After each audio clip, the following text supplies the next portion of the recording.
a lot of what's been going on in the markets are impacting people's 401k plans. We've been getting a lot of questions from participants on what should they be thinking about, what should they be doing, and we thought we'd take this time to answer some general questions we've been getting. So first of all, it's important to know that losses happen. And Allison, we've been doing this for quite some time. Maybe give us perspective on the fact that we know the stock market doesn't always go up. Right. Actually, a market decline, certainly not unusual. And actually, in the average year, at some point during the year, the stock market declines by an average of 10%. But even keeping that in mind, on average, most years, the stock market goes up by 10%. So big moves, not uncommon.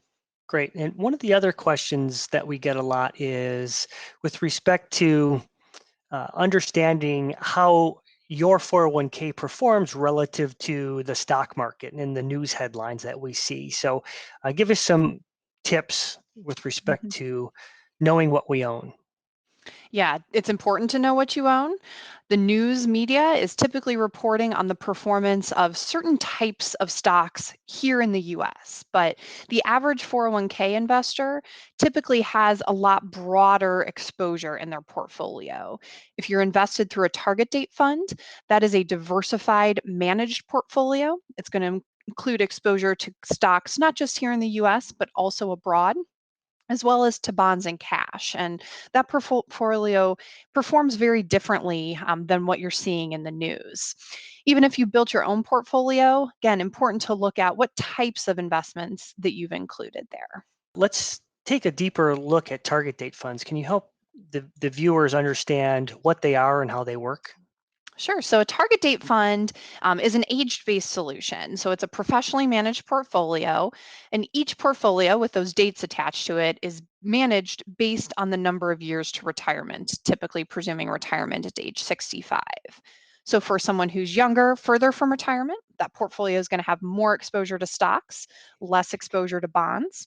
As you age and move closer to retirement, the manager is going to be adjusting those allocations, generally reducing exposure to stocks, increasing exposure to bonds, so that as you get closer to retirement, there's less market risk or less exposure to stocks within that portfolio.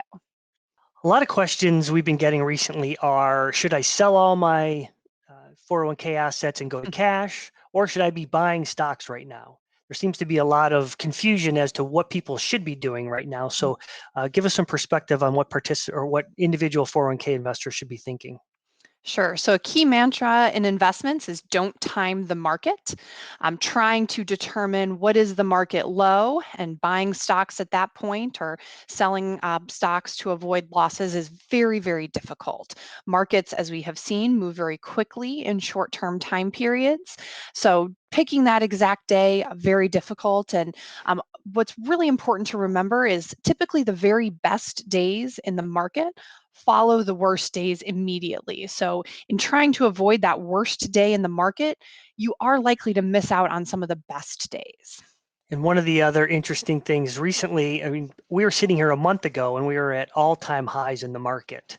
And so in a month later, we've dropped, the S&P was down over 34%.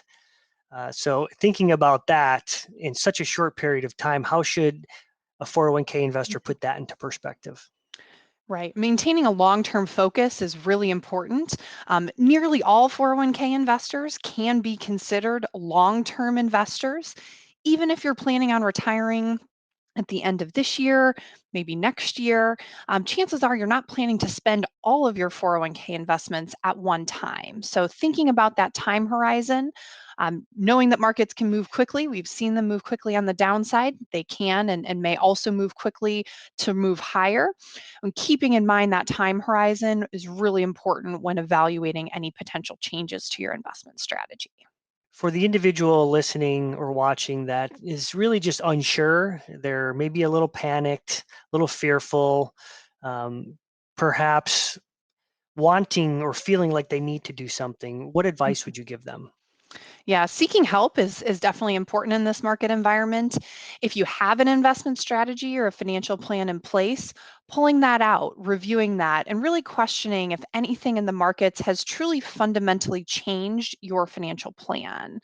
If you've had a change to your personal financial situation, be it a change in cash flow or your risk tolerance or time horizon, or if you don't have an investment strategy or a financial plan, instead of taking action on your investment portfolio first, spending a little bit of time putting a plan in place and then evaluating how your strategy fits with the current market environment, using the resources available to you through your retirement plan administrator can be really powerful in a time like this to maintain your focus not just on what's happening now and some of the fear and panic, but really in your long-term objectives. Right. And you're not alone. There's, fear and panic. There's quite a bit of it, especially if you watch a lot of the media these days. But there are resources out there. So Allison, why don't you help us with what participants or what individual investors could look for in terms of resources? Sure. So certainly through your retirement plan administrator, you likely have tools available to you. Also, if you have questions about your retirement plan, contact their call center, ask questions about the investment options, the ability to make changes like that. And please check out our YouTube channel as well. We've got a lot of information about recent market events out there that may be helpful to you to better understand the market environment.